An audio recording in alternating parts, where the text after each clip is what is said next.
Podcast. Estás escuchando El Abierto de Hoy por Hoy. Cada día analizamos las noticias más relevantes de la actualidad, las claves políticas, económicas y sociales, con las voces de los protagonistas y los distintos puntos de vista de nuestros tertulianos.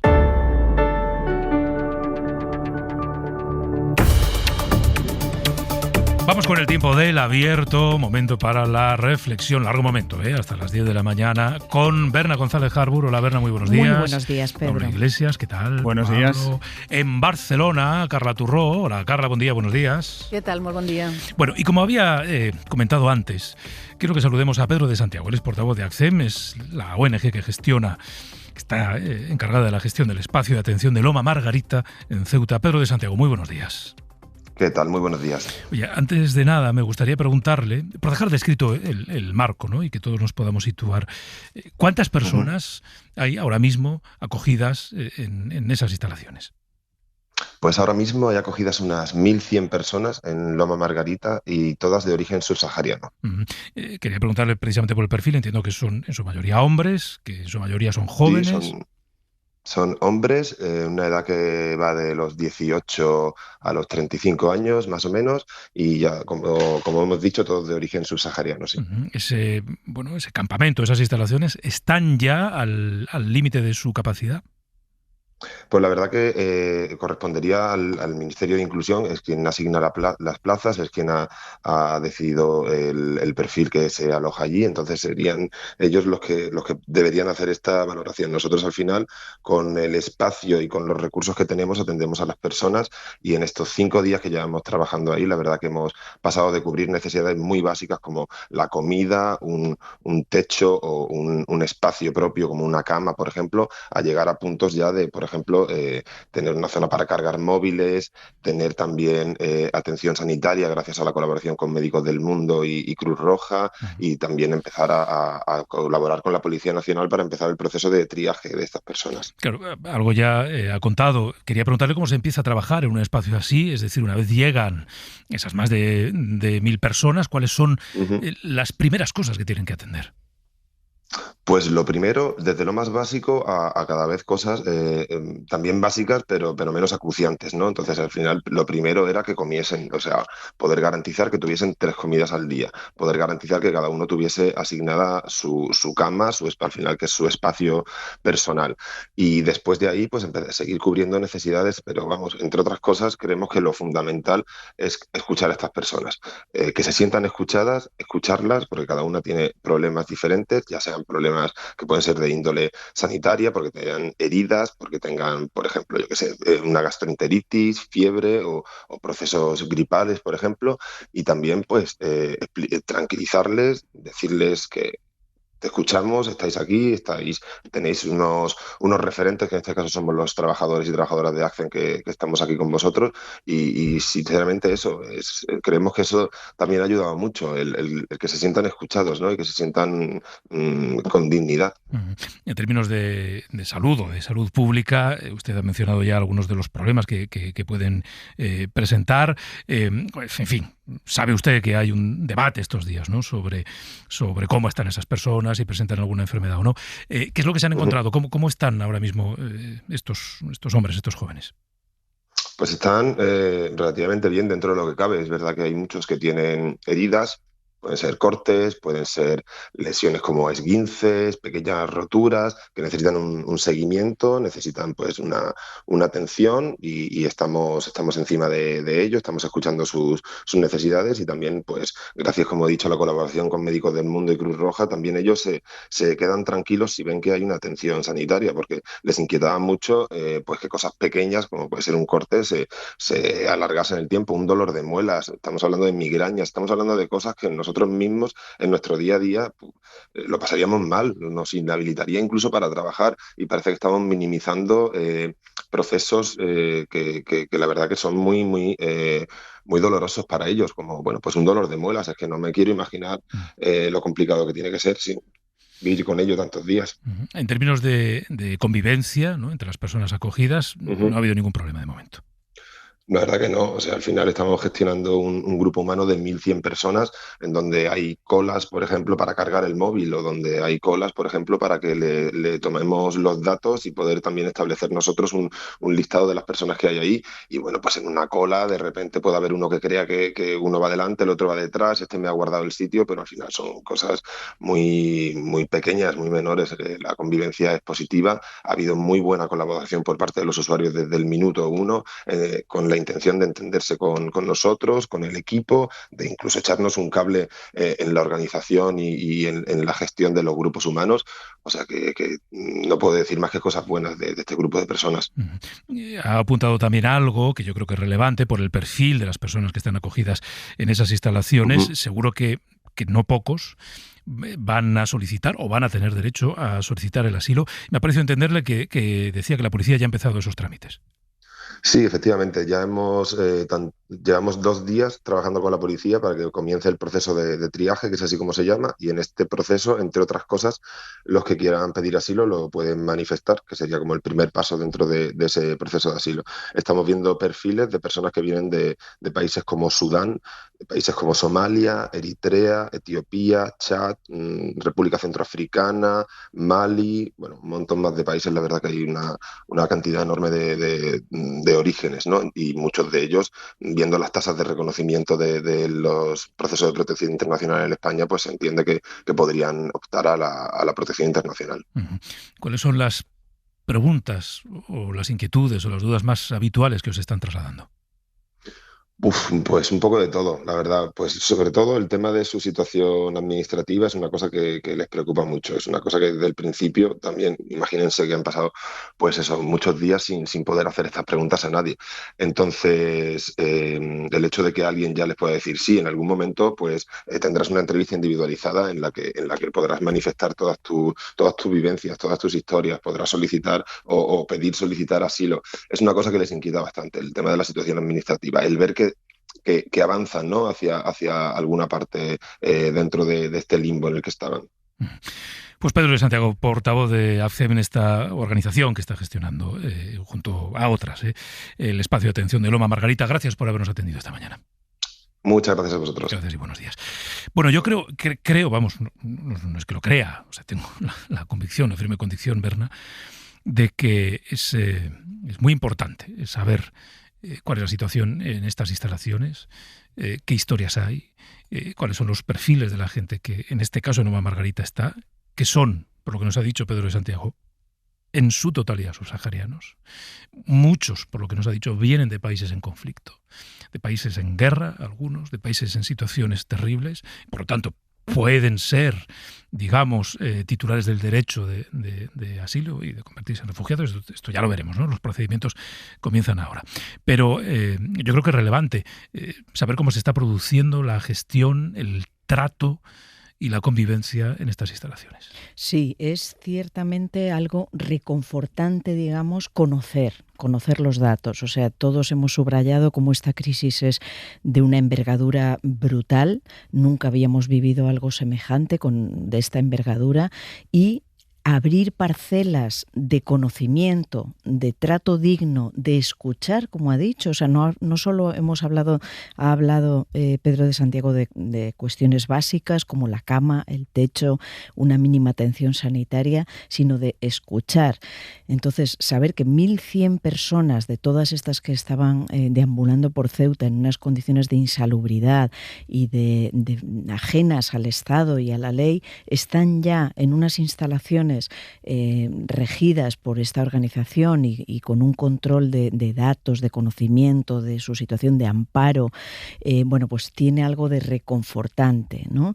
No deja de ser una parte de todos esos miles que estamos viendo y vemos todos que falta muchísimo por hacer, más instalaciones por habilitar, más organizaciones por acoger y dar ese trato humano, pero en lo que respecta a esta organización y a tu entrevista, bueno, pues nos da un poquito un parche de sensación de reconfortante en medio del desconocimiento en que todavía estamos casi un mes después. Claro, y que más allá de, voy con Pablo y con Carla, ¿no? O sea, más allá de la respuesta administrativa que haya que dar a esta crisis, para conseguir o no lo que algunos defienden que debe ocurrir, incluido el propio gobierno, que es expulsar, echar, devolver a Marruecos a casi todos, que es el término que se empleó.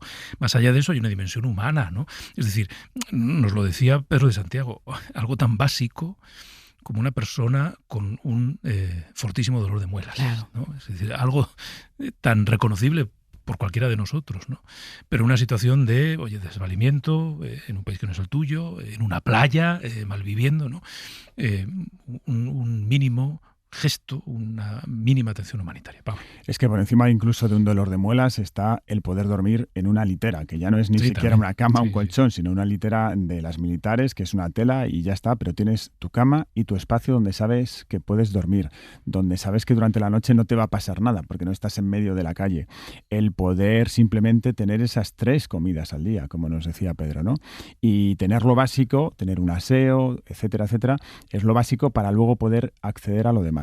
Es una cuestión humanitaria, pero yo quiero destacar que no es solamente una cuestión humanitaria, porque es una cuestión humanitaria para el que ha venido de fuera y que ha saltado la frontera y está de forma irregular en Ceuta ahora mismo, pero es que ese trato humano a estos inmigrantes también va en beneficio de los propios ceutíes.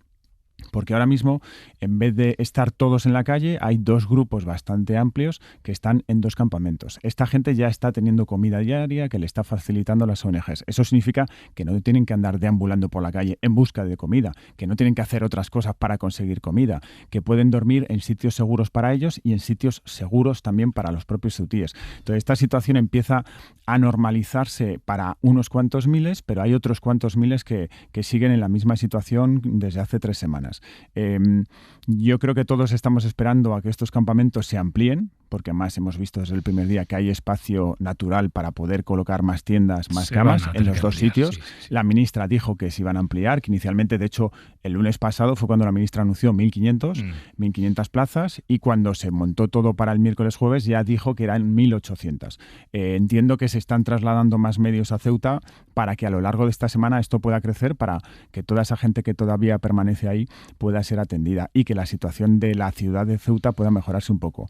Y yo, lo único que me extraña de todo esto es: la primera semana se niega la realidad, se dice que Ceuta está normal. La segunda semana van los ministros y se plasma la realidad de que eso no era normal. La tercera semana se empiezan a poner algunas soluciones y ahora tenemos solución para unos cuantos miles, pero no para todos. Hemos perdido el tiempo. O sea, esa es la rabia que me da por un lado. Y luego, por otro lado, creo que hay que quitarse el sombrero con las ONGs siempre, porque al final, cuando decimos que las administraciones públicas atienden este tipo de problemas, la verdad es que las administraciones públicas suelen poner algunos medios, pero luego lo que hacen directamente es delegar esa gestión humana en las ONGs, sean estas o sean otras, las comunidades autónomas o en este caso el gobierno de España. Y las administraciones lo que hacen es pasar la pelota, y son esos profesionales de las ONGs. Fíjate, a mí me ha sorprendido incluso que desde el punto de vista sanitario, en vez de ser atendidos por la sanidad propia que tiene Ceuta, que depende del gobierno de España, son atendidos por las ONGs que se dedican a esto. Carla. Bueno, yo comparto, y seguramente luego lo podremos hablar, que ha habido una gestión que como poco es mejorable, pero esta entrevista y esta voz, ¿no?, con la que empezabas, creo que nos recuerda algo que me da hasta vergüenza por lo obvio, ¿no? Pero es que hablamos, y que en este caso y en esta crisis, de seres humanos, porque creo que uno de los retos a los que nos enfrentamos más complicados es la deshumanización precisamente que hay con todas estas personas, que permite justamente después toda la violencia que se puede ejercer sobre ellas, ¿no? Y yo me había subrayado también la frase que citaba Bernard cuando ha dicho: más allá de lo material que pueda ser una cama o la comida, es muy importante que se sientan escuchados y tratados, ha dicho, con dignidad. Y me parece muy importante recordarlo, ¿no? Y me parece muy importante que en muchas de las entrevistas que hay en estas mañanas de Hoy por Hoy sirvan justamente para recordar eso, ¿no? Cuando hablaba luego de los cortes, ¿no?, y de la preocupación que había en un momento dado para poder tratar determinadas cosas que podían, si no se trataban, empeorar, también pensaba, qué curioso, que tengo la impresión de que esa realidad, esos cortes que podían infectarse, las muelas, no han preocupado cuando eran heridas de estas personas, y en cambio tengo la sensación que en una parte de la sociedad y de la política han generado alarma cuando han querido decirnos: oye, esto es un riesgo para nosotros. nosotros. Cuidado que podemos sufrir ¿no? algún tipo de epidemia, etcétera, etcétera. Entonces me parece muy significativo y habla mucho del mundo en el que estamos, que sus heridas nos hayan empezado a importar o algunos les hayan importado cuando han sentido que podían tener alguna consecuencia para los demás. Me parece relevante y obviamente preocupante. Voy a añadir algo más. Berna, yo te cedo la palabra. Pedro de Santiago hablaba de gente que viene de países que están en guerra, ¿no? Pues de Sudán, Eritrea. Es probable que el trato que están recibiendo ahora en ese campamento sea el primer trato digno y humanitario que alguien que huye de una guerra en su país ha recibido en todo su periplo hasta llegar a Ceuta. Es probable, por no decir casi seguro, que esta sea la primera vez en la que alguien le pregunta cómo estás, o qué necesitas, o por qué huyes, o cuáles son tus necesidades básicas. Es seguro que es la primera vez que alguien le da de comer y le atiende y tiene un lugar limpio en el que poder dormir. Porque hay una dimensión de esta crisis que no conviene olvidar, que es que hay muchos subsaharianos que huyen del hambre, de la pobreza, de la guerra y de una amenaza real de perder la vida. Perdona, Berna. No, es que ese es el asunto, ¿no? ¿De dónde vienen estas personas? Y no hablo de todos esos miles que se montaron en autobuses, vinieron y al día siguiente se fueron, que es una casuística diferente, ¿no? Desde Marruecos, exacto. ¿De dónde vienen estas personas? Y vienen muchos de guerras motivadas por la hambruna, por la sequía, por los fanatismos. Vienen de situaciones, en muchos casos, cada caso será uno distinto, pero en muchos casos motivados por la ausencia de recursos debido al cambio climático, debido a los combates, debido a las faltas de ayudas. No olvidemos que Estados Unidos este año, al llegar Trump al poder, cortó miles de millones en ayudas a través de la agencia USAID que estaban encaminadas a mejorar la salud, a evitar enfermedades, propagaciones de virus, etcétera, etcétera. Entonces, bueno, cada caso es completamente distinto. Estamos hablando de 1.100 personas, que es solo una parte de las miles que están en Ceuta, pero es que cada uno trae dramas absolutamente tremendos, ¿no? Las primeras personas que les tratan bien, posiblemente, pero ¿cuánto hemos tardado? A mí todavía me avergüenza pensar cuánto hemos tardado en facilitar esa ayuda humanitaria. Vamos a recordar que no solo las ONGs, como ha dicho Pablo, sino un montón de gente que espontáneamente les ha ayudado en Ceuta, en barrios que son humildes. Pero las chicas que les montaron el campamento. A las chicas, ¿verdad?, que han montado el campamento, que han permitido dormir en portales, en sitios para que no estuvieran tiradas en la calle.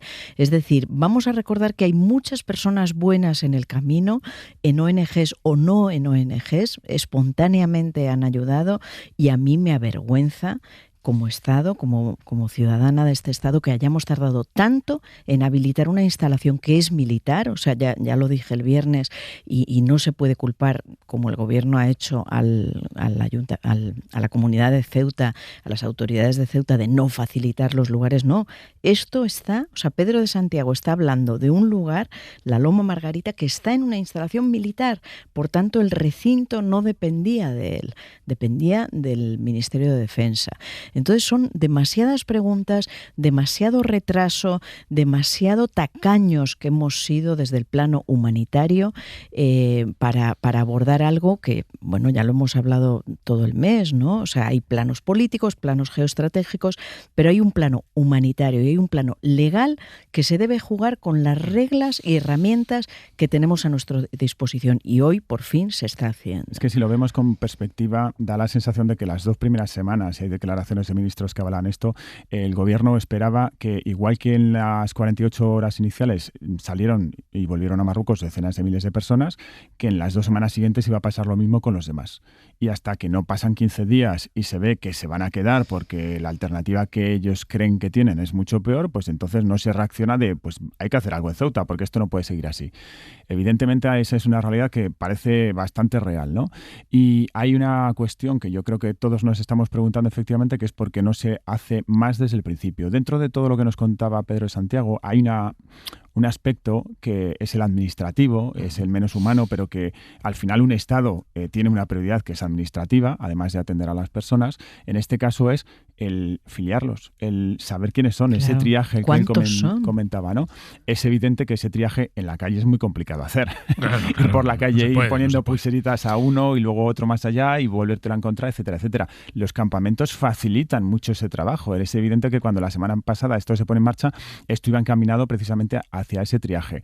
Pero ¿se espera al fin de semana para ponerlo en marcha? Yo pensaba que esto se había hecho de alguna manera el mismo miércoles y jueves, una vez que van entrando, que si recordáis se les coloca en filas pequeñitas y se les va dando acceso, y ahí mismo ya se podía ir identificando de alguna manera, aunque luego el proceso administrativo de quieres pedir asilo o no, eso es una entrevista personal mucho más larga, con un papeleo, etcétera, que tiene que hacer individualmente un funcionario, y eso cuesta bastante más tiempo, ¿no? Entonces eso sí que se puede hacer a lo largo de los días. Y Pedro, tú mencionabas una cosa que es esa realidad. Estaba pensando exactamente lo mismo, de seguramente sea la primera vez que alguien en la vida de forma, solidaria les da cama, comida 3 veces al día, porque esto evidentemente se han llevado aquí, es porque han sobrevivido, ¿no? Pero nadie seguramente les haya tratado así. Y hablamos normalmente de sus países de origen, pero no olvidemos el camino que han pasado por África hasta llegar aquí, el Sahel. Sí. Es que el que no se ha enfrentado a un grupo terrorista, se ha enfrentado a un posible secuestro, por supuesto al desierto, al hambre, las mafias, el tener que subsistir entre ellos, etcétera, etcétera. Aquí hablamos muchas veces del Mediterráneo como ese lugar donde mueren miles de inmigrantes todos los años porque mueren en el agua y no llegan al continente europeo, pero no sabemos los que mueren por el camino en el Sahel, porque son secuestrados, porque son asesinados o simplemente porque son más débiles físicamente. Carla. Es que yo creo que una de las preguntas que precisamente habrá que responder y que se debe responder también a lo largo de esta semana es por qué la atención humanitaria ha sido así, por qué ha tardado tanto, por qué han sido 20 días sin que existieran espacios habilitados para que estas personas pudieran dormir, ¿no? Por qué se tardó también en un primer momento a tener comidas que tuvieron que servir las propias ONGs y eran solo una al día, ¿no? Por qué las propias duchas, creo que eran del propio ejército, tardaron hasta una semana. Y yo comparto que inicialmente no se hizo nada esperando precisamente a que se fueran, pero una vez ves que no se han ido, yo creo que algo que es muy evidente es que se ha sido muy lento, ¿no? Y aquí hay preguntas importantes, creo, que se deben responder. Para empezar, estamos escuchando algunas voces que apuntan que la coordinación o que la disposición de la ciudad en este sentido a ceder determinados espacios no ha sido absoluta, ¿no? Bueno, esto es una pregunta que me parece importante. ¿Cómo ha funcionado la coordinación entre administraciones? Tenemos el ejemplo de 2021, cuando Ceuta, en este caso, recibió muchas menos personas, unas 10.000, y se gestionó de una manera mucho más rápida. Bueno, ¿qué ha fallado exactamente en este caso y cuál ha sido la disposición de las administraciones, ¿no? Una persona como Vivas, que siempre había colaborado en este sentido, según dicen los propios socialistas, ha actuado diferente en este caso. Y si es así, ha sido por la presión del Partido Popular en Génova, ha sido así por la presión de los propios vecinos, que es algo que tampoco podemos menospreciar, en el sentido de que hay una parte de los vecinos que lo que piden y lo que repiten es que se vayan y que se vayan. Bueno, cómo todo este cóctel está impactando en esta gestión, ¿no? La presión de los propios vecinos y el choque, si es que ha existido entre administraciones. Y lo digo porque un Estado como el nuestro funciona, y esto es algo que me parece importante, cuando hay cooperación y lealtad entre las instituciones que forman parte del Estado. Ninguna de estas crisis puede funcionar si no existe esta lealtad. Y me parece que es una de las dudas importantes que debemos intentar resolver esta semana. ¿Cómo se ha gestionado? ¿Cuál ha sido esa cooperación? ¿Y por qué se ha tardado tanto en dar respuesta a la ayuda humanitaria? Claro. Hipótesis se han manejado muchas, ¿no? Desde el primer momento de la crisis. Se ha dicho, bueno, en los primeros compases, el gobierno lo que esperó es a que muchos de los que se han quedado se marcharan, ¿no? Es decir, oye, se está yendo la gente de manera voluntaria, esperemos un poco más, a ver si la mayoría de los que todavía no se han ido se van. Esto no ocurrió. En los primeros compases también se dijo que el gobierno mantenía una actitud digamos, complaciente con Marruecos por aquello de necesitamos que siga colaborando por si los tenemos que devolver, ¿no? Y los tenemos que devolver en masa. Esto no ha ocurrido. No ha ocurrido, no se ha podido hacer, no se puede hacer, de hecho. Se ha dicho también que el gobierno decidió esperar porque daba credibilidad a los mensajes que circulaban en Marruecos, promoviendo otro asalto, digamos, otro cruce masivo para el 15 de agosto. Y que efectivamente después del 15 de agosto se activan ya de manera clara, evidente, los mecanismos de respuesta a la crisis humanitaria, ¿no? Y ya se empieza a hablar de los campamentos, este plan para sacar a 500 niñas de la calle, acogerlas primero y después enviarlas a la península. Bueno, estas son las explicaciones que se han ido dando de manera a veces más periodística que política y que habrá que intentar responder a lo largo de la semana, ¿no? En las comparecencias en el Congreso. Sí, no son incompatibles entre sí, ¿eh? No, está claro. No, y sobre todo, o sea, Carla lo puntuaba muy bien, lo señalaba muy bien, hablando de lo que ha ocurrido hasta ahora, pero es que esto no ha terminado, es que esto solo ha empezado. Sí, es. Entonces, no solo hay que explicar qué ha fallado, sino que es que hay que implementar soluciones rápidas para lo que viene. Y has mencionado unas cuantas, Pedro, pero es que ¿por qué no ha habido un mando único que coordine esto? ¿Por qué, si según Pedro Sánchez ha habido una violación de la integridad territorial, no se ha convocado un Consejo de Seguridad Nacional?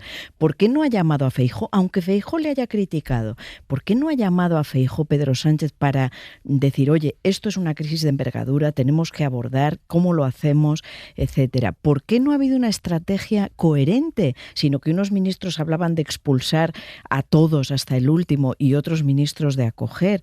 En fin, son muchas carencias y muchas preguntas que están todavía por responder. Luego vamos a seguir y puesto que la realidad es poliédrica y hay que ocuparse, sí, de las necesidades humanitarias de los inmigrantes, pero también de la situación en la que está la ciudad y los vecinos de la ciudad y la convivencia en la ciudad.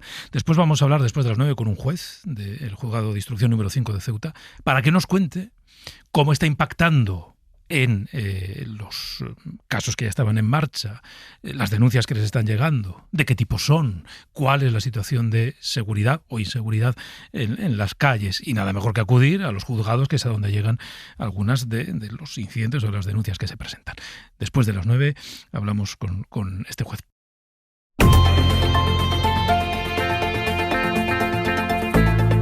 El Abierto. Ser podcast. Bueno, seguimos en el tiempo del Abierto con Berna González Harbour, con Pablo Iglesias y con Carla Turró. Y como les decía, quiero que saludemos a Antonio Pastor, el ex juez titular del juzgado de instrucción número 5 de Ceuta. Señor Pastor, muy buenos días. Hola, ¿qué tal? Muy buenos días, Pedro. Gracias por atendernos. Mire, antes de nada, le pido, para que entre todos nos pongamos en situación, que nos ayude a entender un poco cómo funciona Ceuta en el ámbito judicial. ¿Cuántos juzgados de instrucción hay operativos en Ceuta? Pues somos seis jueces de instrucción de Ceuta. Como he comentado en otros medios de comunicación, las guardias en Ceuta son semanales. Son de miércoles a miércoles. Yo empecé mi guardia el pasado 12 de agosto, la terminé el pasado miércoles, día 19. Y contestando a su pregunta, pues somos 6 jueces instructores en la ciudad autónoma de Ceuta. Y entiendo que estos 6 jueces instructores, siendo verano, también habrá tenido algunas vacaciones, más allá de las guardias, es decir, que los juzgados no sé si estaban o no a pleno rendimiento este mes de agosto. Bueno, como en todos los trabajos, es decir, nos encontramos en periodo estival, hay compañeros que se encuentran y se encontraban al tiempo del asalto de vacaciones, pero bueno, los juzgados tienen que funcionar completamente. Dese cuenta que los detenidos no descansan, las guardias son 24/7 y siempre tiene que estar cubierto el servicio de guardia. Se anunciaron jueces de refuerzo, ¿han llegado? Sí, no, todavía no han llegado. Efectivamente, nosotros por unanimidad, los jueces de instrucción, los 6 jueces instructores de Ceuta, nos reunimos el pasado día 14 de agosto, viernes, y solicitamos a la Comisión Permanente del Consejo General del Poder Judicial que nombrara urgentemente, puesto que la necesidad es muy grande, 2 jueces de refuerzo, que así se aprobó por la Comisión Permanente en su reunión del pasado martes, día 18 de agosto. Pero a día de hoy, 24 de agosto, todavía no han llegado ninguno de los 2 jueces de refuerzo. ¿Y tienen idea de cuándo pueden llegar? ¿Les han dicho algo? Pues no lo sé, sí me consta que uno de los jueces de refuerzo, esa plaza, ha salido en comisión de servicios con relevación de funciones en la página del Consejo. Los compañeros tienen 5 días hábiles para solicitarlo, pero esto es burocracia, es decir, tienen que transcurrir los 5 días, tienen que ver cuántas solicitudes hay, tienen que ver quién es la persona o quién es el candidato más idóneo para el puesto, es decir, seguramente hasta septiembre no va a venir ningún compañero. Y luego la otra plaza de refuerzo, que también fue solicitada por el Consejo, Consejo no sabemos cómo se va a cubrir. Hay un juez sustituto designado para la Ciudad Autónoma de Ceuta, él está disponible para venir a Ceuta, pero no nos consta todavía su designación por parte, en este caso, del Tribunal Superior de Justicia de Andalucía. Claro, entiendo que no solo hacen falta jueces de refuerzo, sino también funcionarios que refuercen la operativa. Desde luego, el incremento en el número de delitos desde el pasado día 30 es considerable y no solamente necesitamos jueces, y así lo suplicamos, sino también funcionarios de refuerzo.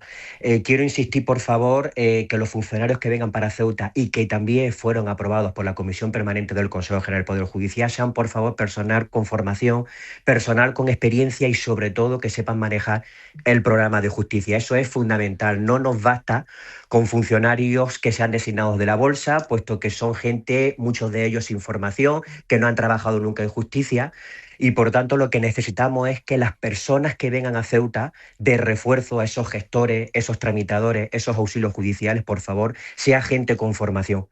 Porque es que no tenemos tiempo ahora de formarlos, sus compañeros no pueden perder el tiempo en formarlos, puesto que si no tienen abandonados sus negociados, y lo que requerimos, por favor, y lo que suplicamos, que la gente que venga de refuerzo sea gente con experiencia. ¿Han notado ustedes, entiendo que sí, porque ya lo ha mencionado un par de veces, un aumento significativo de las denuncias o de los delitos desde el 31 de julio? Sí. Correcto. Bueno, sin ir más lejos, ayer los periódicos locales de la ciudad de Ceuta decían que la comisaría estaba recibiendo 200 denuncias diarias. Eso es 10 puntos superiores, multiplicado por 10, el número de denuncias que tenía la ciudad de Ceuta, o que recibía la Jefatura Superior de la Policía antes del día 30 de julio. Evidentemente, todo eso tiene su reflejo luego en los juzgados, porque es verdad que todas esas denuncias que se interponen en la Jefatura o en la Comandancia de la Guardia Civil, que no tienen autor, no se desplaza o no son luego pasados a los juzgados, pero esas son las menos, casi todos tienen siempre autor conocido, y hemos visto incrementado de forma muy considerable el número de delitos, delitos relacionados contra la libertad sexual, contra el patrimonio, mucho robo con violencia. De hecho, este fin de semana ha aumentado muy considerable, y así me lo ha dicho la compañera del número 6, que se encuentra de guardia, robos con violencia, robos con fuerza en las cosas. Estamos notando también últimamente un incremento no solamente de los delitos relacionados con el tráfico de inmigrantes, sino también muchos delitos de defraudación de fluido eléctrico, puesto que lo que están haciendo ahora los migrantes es cargar todos sus teléfonos móviles en la farola, en los postes de la luz, con el riesgo que eso puede suponer. Es decir, nos encontramos en el periodo estival, hace mucha calor en Ceuta, y eso puede provocar algún tipo de incendio, o bien sea en algún monte, en alguna vía pública, etcétera. También quiero destacar un dato muy curioso, también sacado por los medios de comunicación locales de Ceuta, y así me consta también por la compañera del número 6. Están entrando denuncias de los ecologistas, ONG de animales. Están desapareciendo gatos de las diferentes colonias de Ceuta, están apareciendo palomas muertas, gaviotas muertas. Pues esos son también delitos contra el medio ambiente. O sea que sí, se está incrementando efectivamente el número de delitos. En los casos en los que se puede probar que alguno de estos delitos que usted describe ha sido cometido por alguna de las personas que entró en la ciudad a finales de julio, ¿qué ocurre después, o qué ocurre con ellos? Bueno, pues si efectivamente a nosotros durante nuestro servicio de guardia se nos pone a disposición algún detenido de alguna de las personas migrantes que entraron en la entrada extraordinaria o masiva del pasado día 30-31 de julio, lo primero que tenemos que hacer, Pedro, es resolver la situación personal, no solamente de estas personas, sino de cualquier otra persona.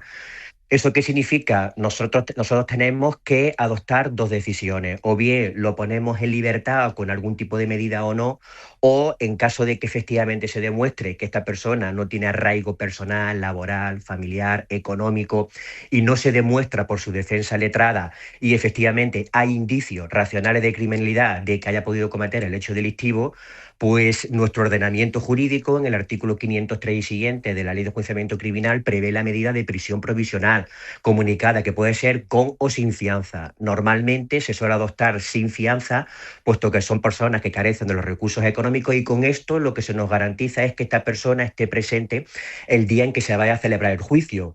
Si no adoptamos esta medida, ¿qué puede ocurrir? Teniendo en cuenta la permeabilidad de la frontera entre Ceuta y Marruecos, y teniendo en cuenta los precedentes del 30-31 de julio y lo que ocurrió también en mayo del 21, hay una alta probabilidad que si no adoptamos esa medida de prisión provisional, estas personas puedan dirigirse a Marruecos y puedan desaparecer y, por tanto, se sustraigan a la acción de la justicia. De ahí, por tanto, nuestro ordenamiento jurídico tiene mecanismos legales, como es la prisión provisional, para garantizar que estas personas, respecto de las cuales cae una imputación seria de comisión de un hecho delictivo, pues podamos asegurarnos de que esté presente el día en el que se vaya a celebrar el juicio, sea ya en un juzgado de lo penal o sea, en su caso, en la audiencia provincial, dependiendo si la pena, en este caso, pues supera o no supera los 5 años de privación de libertad. En su caso, le pido que hable por su propia experiencia. En esa guardia que terminó la semana pasada, ¿tuvo usted que decretar prisión para algunos de estos migrantes? Sí, claro, tuve que decretar prisión provisional puesto que concurrían los requisitos, es decir, había un alto riesgo de fuga, lo que se trataba de evitar también era el riesgo de reiteración delictiva y, sobre todo, otra finalidad muy importante es garantizar y proteger siempre, en todo caso, la integridad de la víctima.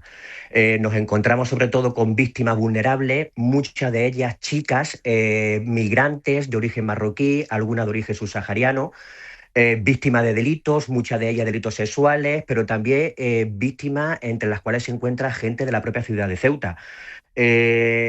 Contestando a su pregunta, Pedro, sí, yo adopté la medida de prisión provisional en muchos casos, en otros casos se acordó la libertad, puesto que no había indicios racionales. Luego, hay que ver caso por caso a la hora de determinar la situación personal de cada uno de los detenidos. ¿Fueron muchos casos? En muchos casos, bueno, sí, en bastantes casos. En bastantes casos.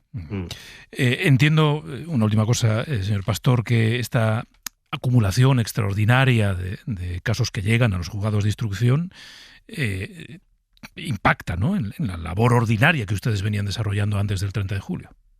Pues sí, claro que impacta, y impacta muy notablemente, puesto que, sobre todo, a mí se me cae muchas veces el alma al suelo cuando se trata de delitos contra la libertad sexual. Dese cuenta que se está hablando en las estadísticas, y ahí están las estadísticas de Fiscalía, ahí están las estadísticas de la policía. Hay una media de una agresión sexual al día, sobre todo a partir del día 30 de julio. De hecho, hay datos confirmados al pasado jueves de la semana pasada, 14 agresiones sexuales confirmadas únicamente con 4 detenidos. Todo eso tiene un impacto emocional muy grande en todos los jueces instructores, en los 6 jueces instructores que hacemos guardia en Ceuta. Yo, en mi caso, tuve 3 delitos de agresión sexual a lo largo de la semana, víctimas migrantes, 2 de ellas de origen marroquí, una de ellas de origen subsahariano. Es verdad que no, en las 3 que yo tuve la semana pasada no pudieron las fuerzas y cuerpos de seguridad del Estado detener a los autores, puesto que en muchos casos las propias víctimas desconocen quiénes son, puesto que se cometen con nocturnidad, con alevosía. Esas chicas, las migrantes, se encuentran en una ciudad que no conocen evidentemente nuestro ordenamiento jurídico, tampoco conocen cuáles son los medios a su alcance para poder, en conocimiento de la policía, pues bueno, el hecho de haber sido víctima de un delito tan grave como es un delito contra la libertad sexual, y todo eso, Pedro, efectivamente tiene un impacto emocional muy fuerte en todos los jueces instructores.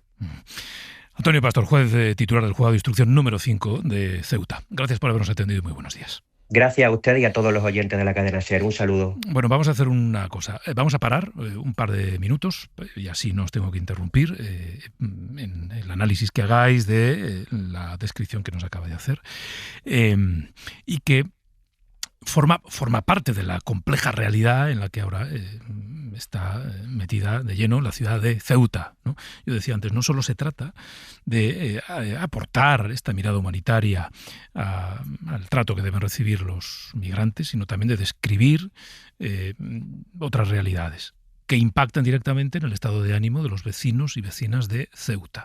Hoy mismo el vicepresidente primero, Carlos Cuerpo, va a la ciudad para preguntar a los comerciantes y a los empresarios, oiga, ¿cuál es el impacto que está teniendo esta situación en sus negocios? Porque eso también forma parte de la realidad de esta crisis. Bueno, paramos un momento, 2 minutillos, y ahora seguimos.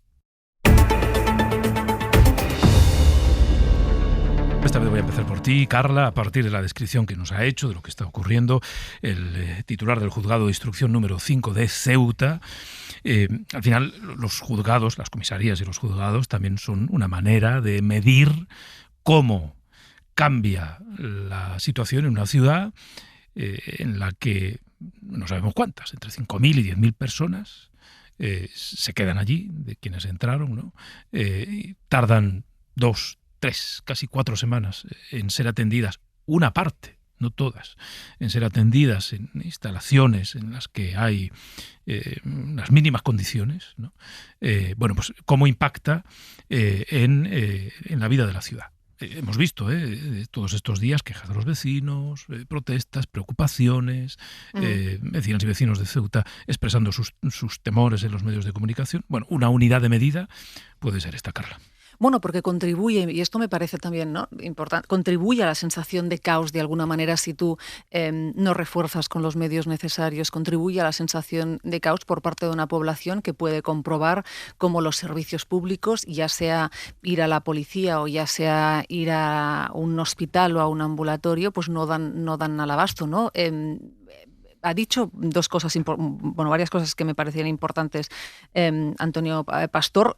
Para empezar, ha usado la expresión suplicamos, por favor, suplicamos que los funcionarios que vengan tengan experiencia, que uno intuye que se han encontrado con situaciones en las que eso no ha sido así. Ha dicho, claro, ¿no? Este es suplicamos. 2, ha hablado de burocracia, que me parece también importante porque es a menudo un factor que dificulta y mucho la gestión eficiente de las crisis. Y hablar de burocracia, soy consciente que no es el tema más sexy a tratar en determinadas tertulias, pero sí me parece que es un problema importantísimo muchas veces cuando hablamos precisamente de gestión pública, ¿no? Y 3, nos ha dibujado una situación muy preocupante, evidentemente, cuando nos hablaba de los casos que ha atendido de mujeres atendidas por agresión sexual. Hace nada, una semana, estábamos aquí en este mismo programa hablando precisamente de la necesidad de atender a aquellas personas que podamos considerar que están en una situación de más debilidad, y hablábamos justamente de menores. Pedro, te acordarás de las menores, sí.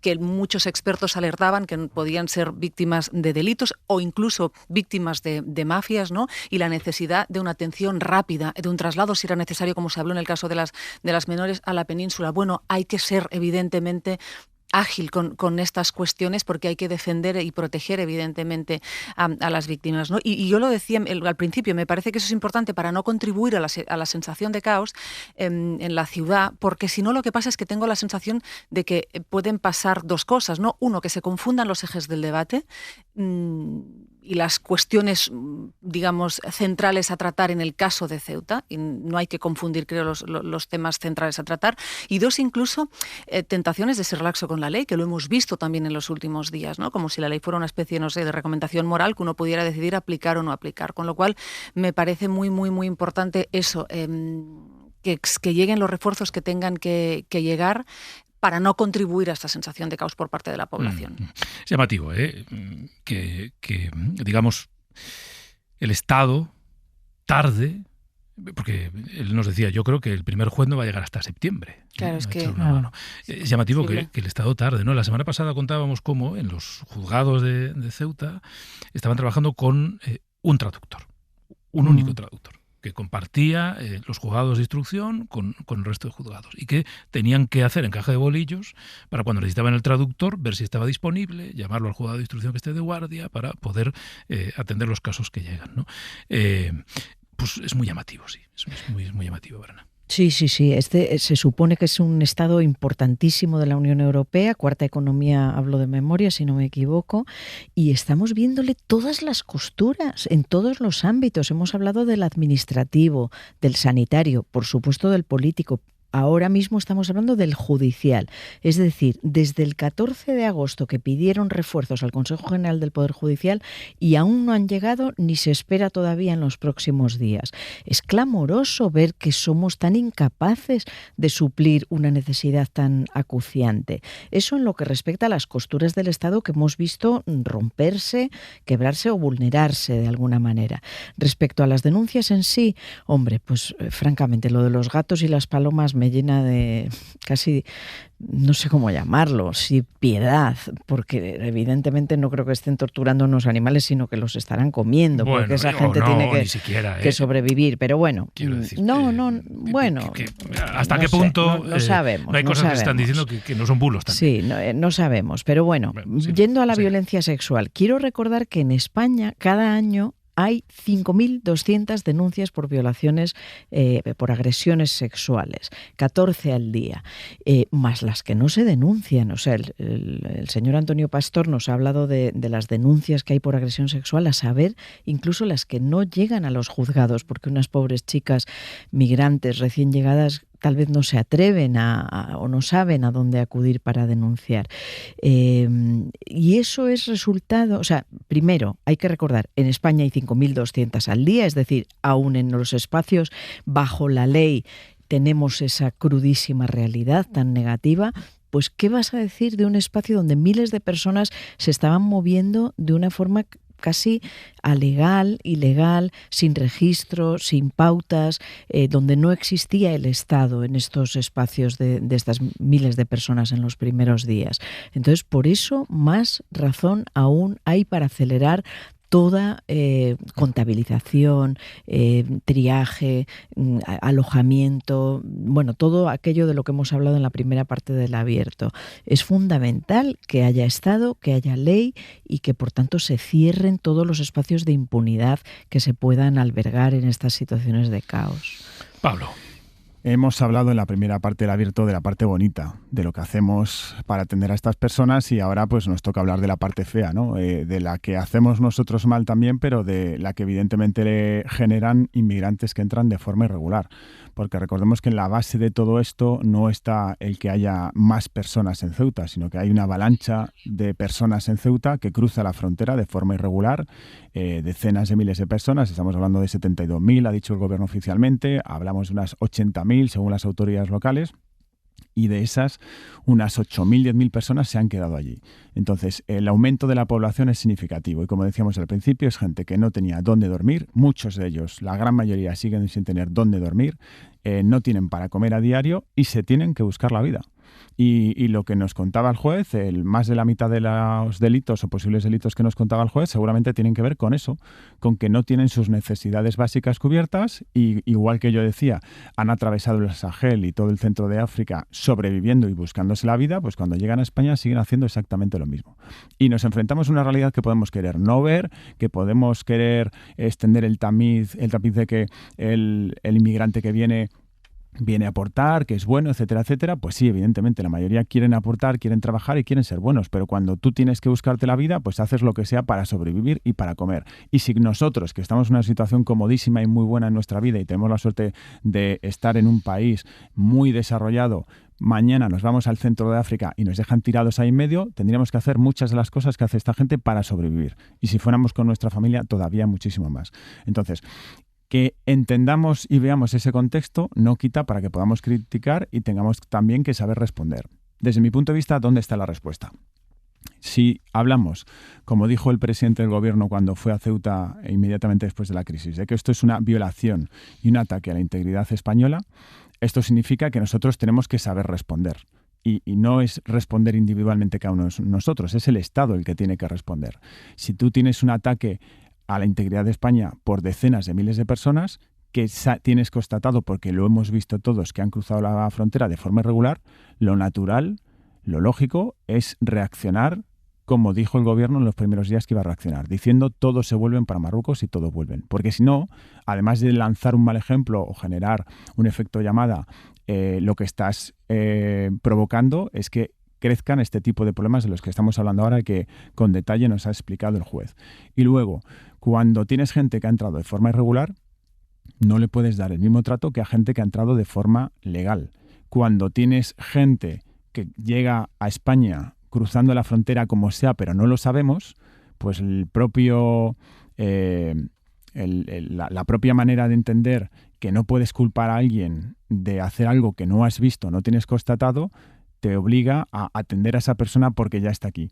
Pero el que está aquí y tú sabes que ha cruzado la frontera en una avalancha masiva que ha puesto en riesgo la seguridad del país y la propia integridad del país, como dice el propio presidente del gobierno, evidentemente tienes que actuar de alguna manera. Y creo que hay que ser más contundente que en otros casos, porque si no, insisto, las consecuencias que van a venir después son mucho mayores. ¿Significa que todos los que vienen aquí van a cometer delitos y que son un peligro para el país y para la ciudad de Ceuta?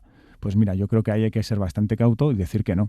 No, de hecho, han aumentado los delitos. Ha dicho se ha multiplicado por 10, pero si tenemos en cuenta el número de población que ha aumentado en Ceuta y todo lo que están haciendo estos inmigrantes, las propias ONGs también nos han dicho que la mayoría de ellos se están comportando de forma razonable. Poco incidente o poca agresión ha habido para lo que ha pasado o lo que está pasando allí con toda esa gente, ¿no? Pero hay que poner medios y eso lo tiene que poner el Estado. Iba a decir que se multipliquen por 10, que es el dato que daba el juez, el número de denuncias, no significa que todas las denuncias sean ciertas. Aunque sean ciertas, Pedro, estamos hablando de por 10 pero, ha dicho 200 diarias, antes había 20, pero no hay 200 personas más en Ceuta. Está claro. Hay 10.000 personas más. Pero que asumamos. De hecho, él mismo lo ha dicho, ¿no? Es decir, pues hay gente a la que dejas en libertad porque no lo puedes demostrar. Claro. O hay delitos que se denuncian pero que no tienen autor. Y hay denuncias que no se pueden tramitar pues porque, bueno. Y también dice mucho y bueno de la justicia que estos pocos jueces de instrucción que están allí, en algunos casos donde sí se puede probar, hayan actuado como hay que hacerlo y los han mandado a prisión provisional. Eso es un signo de que el Estado sí funciona en algunas cosas, ¿no? Y hay que saberlo. Vamos a cerrar este capítulo, que mañana volveremos a hablar de Ceuta y a lo largo de toda la semana. Mañana comparece la ministra de Defensa. Es la primera que comparece. Alto voltaje, ¿eh? Alto voltaje la declaración, la comparecencia de mañana de Margarita Robles en el Congreso, que fundamentalmente tiene una pregunta que responder. ¿Avisó o no avisó el CNI? Bueno, claro, esta es la clave de bóveda, ¿no? Es fundamental. Esta es la clave de bóveda. Y si avisó, ¿cómo? Y si avisó, ¿a quién? Y si avisó, ¿cuándo? Y si no avisó, ¿por qué no se enteró? Ya está. Que tampoco hay que darle muchas vueltas. Y eso es la información previa, pero luego tiene otra pregunta importante que contestar. Y cuando se dan cuenta de que la frontera está siendo violada, ¿cómo reacciona el Ministerio de Defensa y si se da alguna orden o no se da alguna orden? Y luego a futuro, si se va a dar alguna orden y se va a militarizar o no la frontera. Bueno, pues mañana escucharemos, ya veremos qué nos dice. Y quiero que nos detengamos esta mañana, al menos por dejarlo contado, ¿no?, en lo que ayer decía el líder del PP, el líder Núñez Feijóo en Europa Press, sobre el ático. Sobre el ático de superlujo. Julia Molina, buenos días de nuevo. ¿Qué tal, Pedro? Buenos días. Quiero que dediquemos un tiempo a este asunto porque es relevante, claro que es relevante, lo que dijo ayer Núñez Feijóo. Por un lado, el líder del PP sostiene que en una reunión informal la Comunidad de Madrid le contó en abril, el mismo mes en el que compró el ático de superlujo, en abril le contó la Comunidad de Madrid al líder del PP nacional que había un problema de cañerías en la Puerta del Sol. Bueno, no solo de cañerías, también de climatización. Y que iban a tener que arreglarlo. Y que iban a buscar un local para la presidenta y para parte de su equipo. Julia. Sí, el líder del PP asegura que conocía desde abril que se iban a hacer obras en la sede del Gobierno de Madrid, pese a que cuando conocimos la compra del ático no había ninguna licitación en el portal de contrataciones de la comunidad para esas obras este año. Desde el estallido de la polémica asegura que no ha hablado con Díaz Ayuso, sino con su gabinete y que la información cuadra con lo que él conocía. No, hemos hablado con el gabinete de la presidenta y concuerda la información que se nos dio. Efectivamente, estábamos buscando locales, se ha encontrado ese local. En esa entrevista con Europa Press, Feijóo cuenta que en ese mes de abril lo invitaron a una reunión informal con el gobierno madrileño y que allí le contaron unos planes que desconocían el resto de partidos con representación en la comunidad, que querían hacer obras y que estaban buscando locales para trasladar de manera temporal el despacho de la presidenta y de su equipo. Según su relato, fue informado de una operación que no constaba en el portal de transparencia ni en las cuentas de Planifica Madrid, que es la empresa pública que compró el ático. Así que en abril le cuentan a Feijóo lo que en julio dice Díaz Ayuso que ella no sabía. Ojo, ojo a la versión que están dando. Bueno, y además, un local. Así llama Feijóo al ático, un local. Puesto que somos perfectamente conscientes de que Feijóo sabe distinguir un local de un ático, no hay que ser arquitecto, no hay que ser urbanista, no hay que ser ingeniero de la construcción, ni siquiera hay que ser un ñapas, fontanero, puesto que sabemos que es capaz de distinguir un local de un ático. Si llama local al ático, pues igual es que tiene una intención, ¿no? Igual es que quiere decir algunas cosas, ¿no?, llamándole local. Porque es que si no, lo contrario dice muy poco de Feijóo. Bueno, dice Feijóo cuando le preguntan por el local, que dice él, que va a tener que ser la comunidad quien dé explicaciones. Y en la frase ya hay un reconocimiento, Julia, de que nadie lo ha explicado todavía. Sí, Feijóo se sale del guión que ha seguido su equipo este verano. Desde la Dirección Nacional han intentado pasar de perfil por el caso del ático todas estas semanas.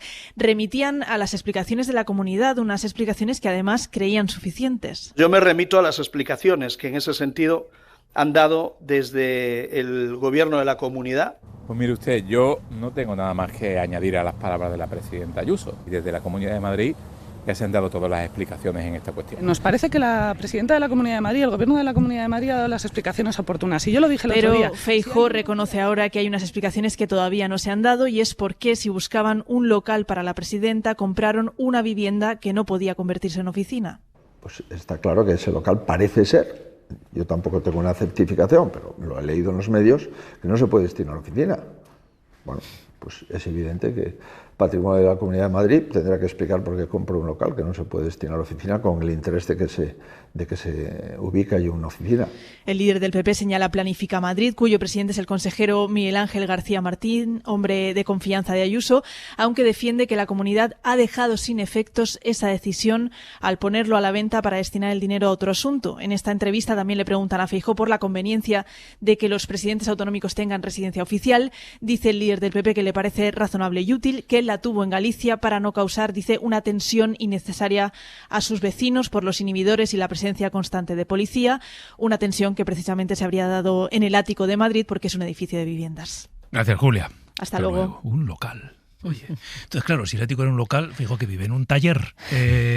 Digamos, ya vamos a establecer tipologías de viviendas según la tipología de locales. Bueno, en fin, Berna. Es buenísimo lo del local. La verdad que Feijóo a veces nos depara este tipo de regalos retóricos. Ya lo hacía Rajoy en su día, que daban mucho juego.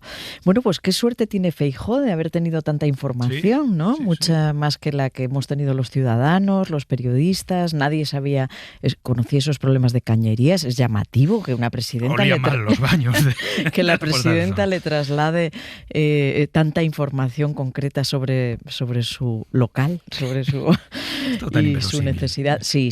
Entonces, bueno, ¿qué vemos más allá de la ironía que despleguemos y la risa que nos provoque? Porque francamente, ¿qué estamos viendo? A Ayuso se le ha torcido la imagen. Es una mujer, ya lo sabemos, de muchísima popularidad, de mayoría absoluta que consiguió, de legitimidad, pues de la que da una mayoría absoluta, que por tanto cercena ese Vox que le va saliendo y que le va comiendo terreno en tantas comunidades autónomas. Entonces, bueno, en sus éxitos está también la debilidad de Feijóo, me refiero.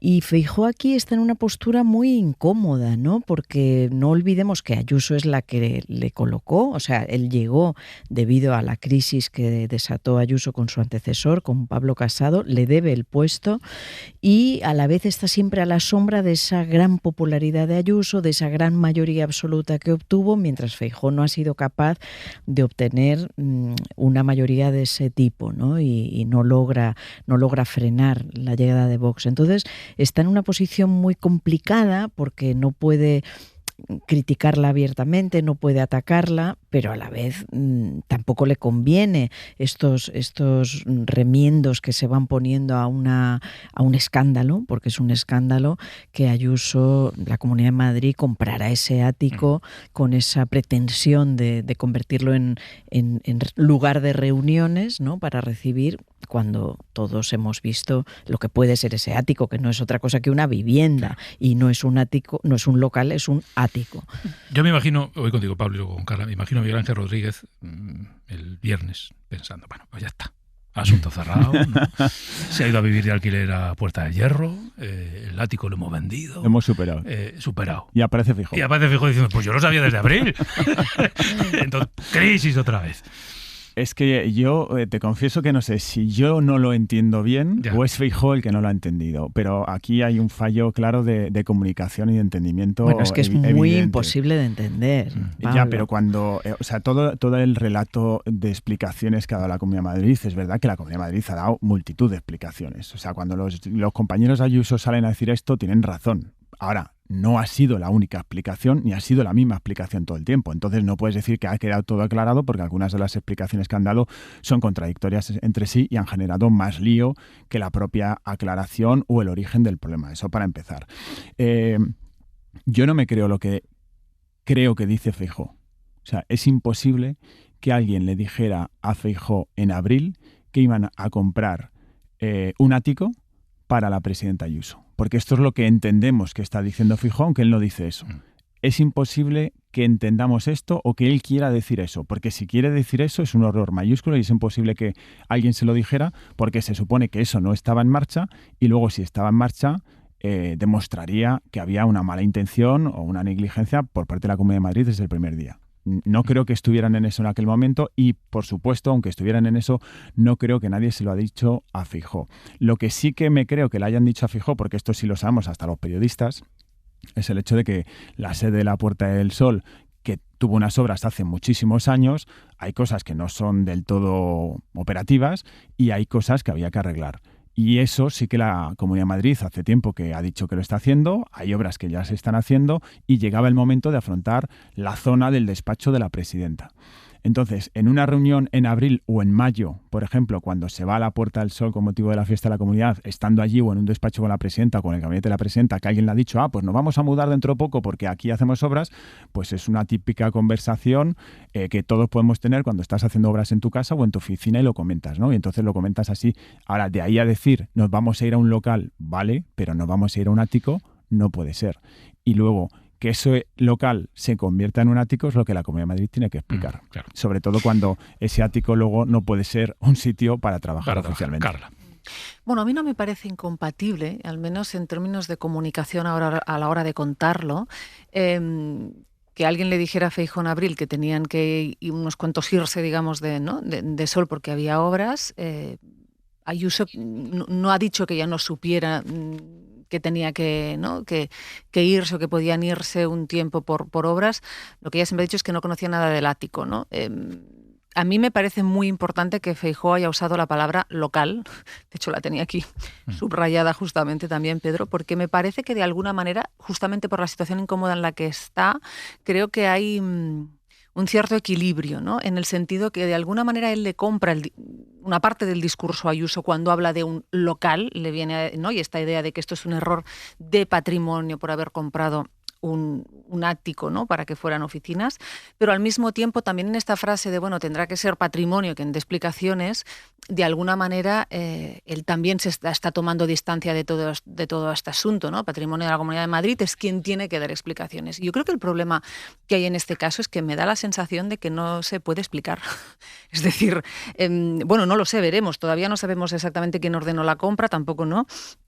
No nos han enseñado el expediente que sí o sí tuvo que elaborarse para pues ejercer justamente esa compra, pero me da la sensación que el problema en este caso de este ático es que no se puede explicar, es muy difícil explicar por qué compró, bueno, hablábamos la semana pasada, ¿no? Porque compró un piso delante de su madre que era para hacer oficinas en un sitio que no está habilitado para hacer oficinas y que al día siguiente de que saliera, digamos, en un medio de comunicación lo vendieron. Entonces me parece que es muy difícil de explicar y que ese es el problema que tiene. Y que Feijóo en sus explicaciones veo un cierto equilibrio entre comprarle un poco el discurso a Ayuso y al mismo tiempo tomar distancia del asunto. Bueno, sobre todo porque yo creo que lo que se pretende es que quede fijada una versión que es falsa. No compraron un ático para que trabajara la presidenta. No es verdad. Claro, yo creo... No es verdad. Pedro, yo creo a la incógnita de que... No era una oficina porque iban a hacer obras. No es verdad. Claro. Ya está. Pero yo creo que la verdadera operación es que se acerca el juicio a la pareja de Ayuso y querían salir de allí y Ayuso no quiere estar ahora mismo y hace bien en un piso comprado posiblemente por dinero raramente conseguido, ¿no? Entonces, sí. La prisa con la que ahora mismo se ha ido ella, no sabemos si él también a puerta de hierro, a un alquiler, nos indica que hay una operación, yo creo, para estar fuera de ahí cuando empiece el juicio. Y veremos si estar fuera de ahí no va más, ¿eh? En otros ámbitos. Claro, ya veremos. Pero, sinceramente, dudo mucho. Quiero decir, como lo que compran es un ático, que es un lugar para vivir, dudo mucho que a Feijóo le contaran que iban a comprar un local para trabajar. Porque no compraron un local para trabajar.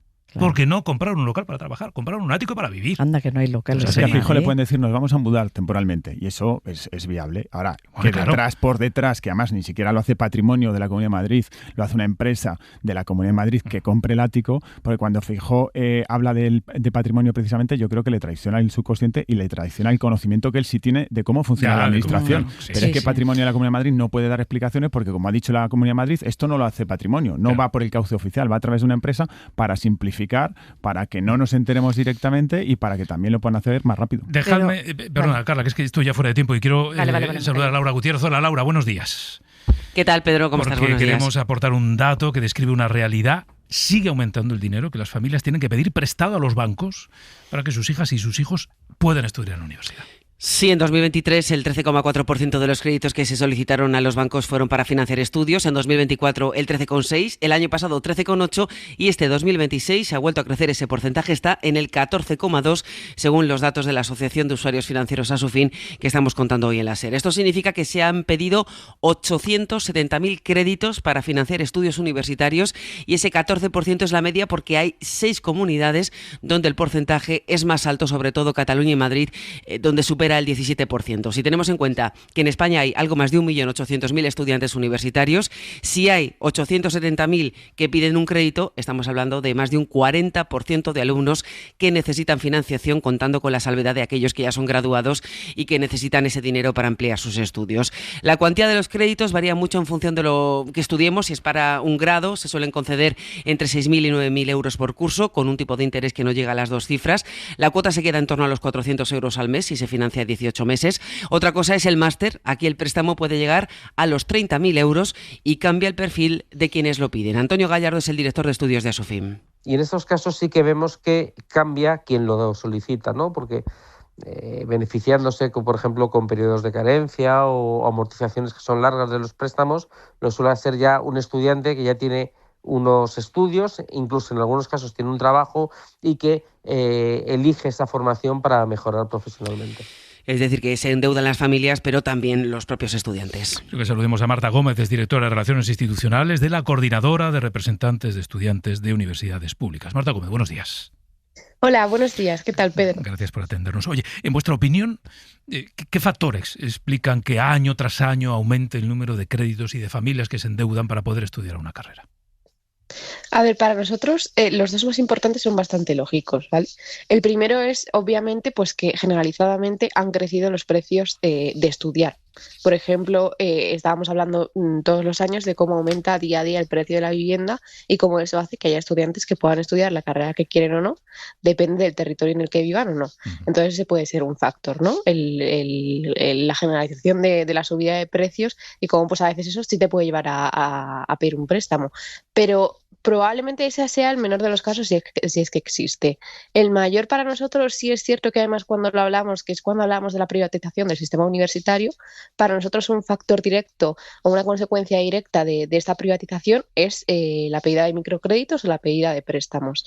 ¿Por qué? Porque el precio de estudiar en la universidad privada es ingentemente mayor al que es en la universidad pública. Sobre todo cuando hablamos, por ejemplo, de que cada día aumenta más las personas que tienen que optar por la universidad privada porque se quedan fuera de las plazas públicas, especialmente en másteres o másteres habilitantes, que ya es más del 50%, pues es obvio que la gente va a tener que pedir un préstamo para estudiar porque la mayoría de familias no pueden permitirse los precios que muchas veces tienen las universidades privadas. Claro, porque lo que ocurre respecto a los másteres, ¿no?, es que a veces no, muchos licenciados y licenciadas en la pública o graduados y graduadas en la pública necesitan acabar acudiendo a la privada para realizar uno de esos másteres.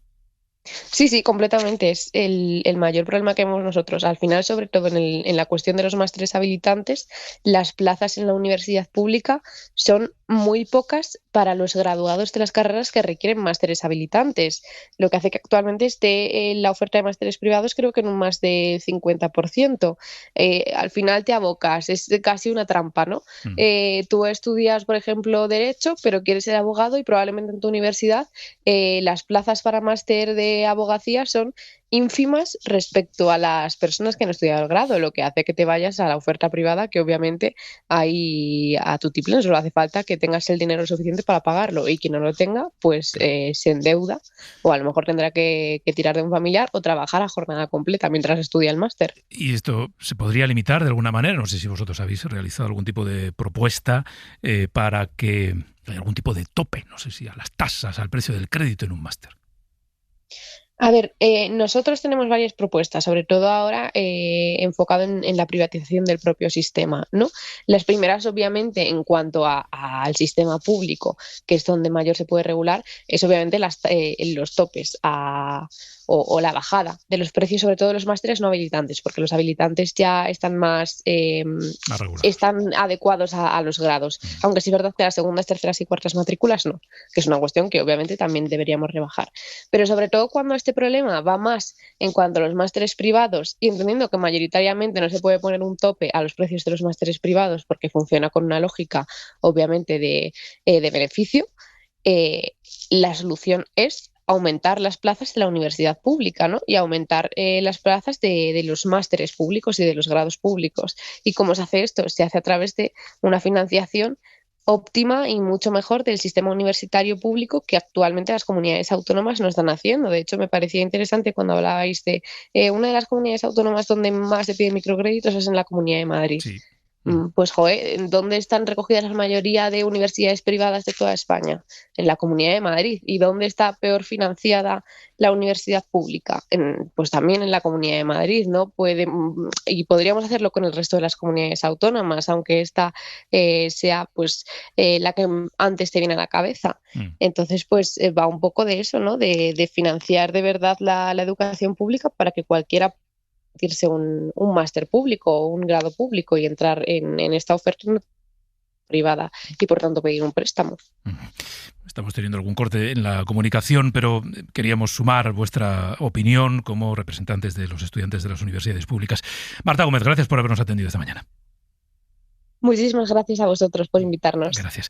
Bueno, esta es una realidad, sí, a la que queríamos dedicarle al menos estos minutos, porque describe un contexto sí de apuesta estratégica por, en algunos territorios, las universidades privadas frente a las públicas, porque describe también una realidad social de muchas familias que para que sus hijos e hijas puedan tener la oportunidad de tener un título universitario necesitan endeudarse porque o los sueldos no tienen el nivel que debieran tener, o porque el esfuerzo que hacen para pagar la vivienda en la que residen supone una buena parte de sus ingresos mensuales, y acuden al banco, al que sea, a pedir estos microcréditos, unos miles de euros, para que el chico o la chica puedan estudiar o bien un grado o bien hacer uno de esos másteres habilitantes, sin los que luego no puedes ejercer esa profesión.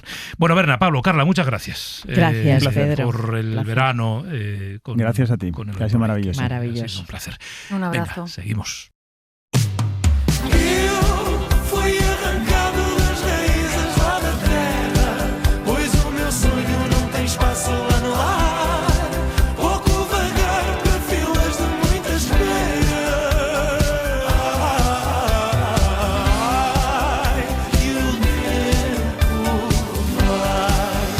Bueno, Edmundo Ignacio debe estar ya por la carretera de La Coruña. Pobrecito. A ver si pilla atasco, no pilla atasco. No puede, tiene que llegar aquí a tiempo. Tiene que llegar a tiempo, ya te digo yo. Mañana que está es, aquí, ¿no? Mañana.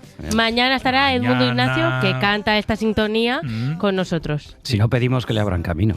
Claro. Llamamos a la Guardia Civil. Claro. Y antes de que me hagáis lo del otro día, Vale, hoy ya, en la callo. mesa de verano vamos a empezar con las versiones de la sintonía de esta vida pequeña de las cosas. Es verdad. Y además, Pedro, me he tomado la licencia de invitar a Daniel Ibáñez, protagonista de Toda la verdad de mis mentiras, la nueva serie de Netflix, vale, a que se bien, pase con nosotros un rato. No voy a discutir nada esta semana, ¿eh? Perfecto. Estoy en actitud de dejar que fluya todo. Genial. Luego, Agente Doble con Aitana Castaño, que además está aquí con dos chicas muy veraniegas. Vale. Eso, ¿ya puedo? Ya puedes. Dale, Me ha dejado, Sabino. sí, me ha dejado. Te Hoy tenemos nuevo Bilbao. Ah, sí. Bueno, te toca a ti. Esa es la historia. He tenido unas palabras con mi hermano. ¿Por qué me metes en esto? Efectivamente. Y a que no sabes lo que tengo que defender. No. tengo que defender que Pozondo tiene la plaza más bonita y mejor de los pueblos de España. Vas a palmar. ¿Seguro? Bueno, no conozco la plaza de Pozondo. Tú tienes mucho amor por tu pueblo. Muchos argumentos y a ver si es posible. Venga. Y luego, yo prefiero defender la plaza de mi pueblo que no lo que te toca después. Tienes examen final. De ser gracioso. El máster de ser gracioso. Así es que... Creo que suspendo. Suspendo este año. Tú verás. Bueno, ¿algo más? Nada más. ¿Has visto qué bien, qué rápido? ¡Hala, adiós!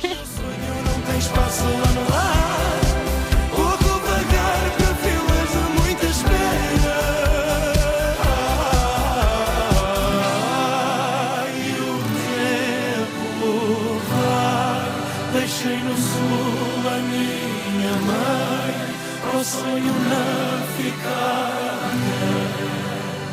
Hoy por hoy y sus mejores momentos siempre en la aplicación de la SER.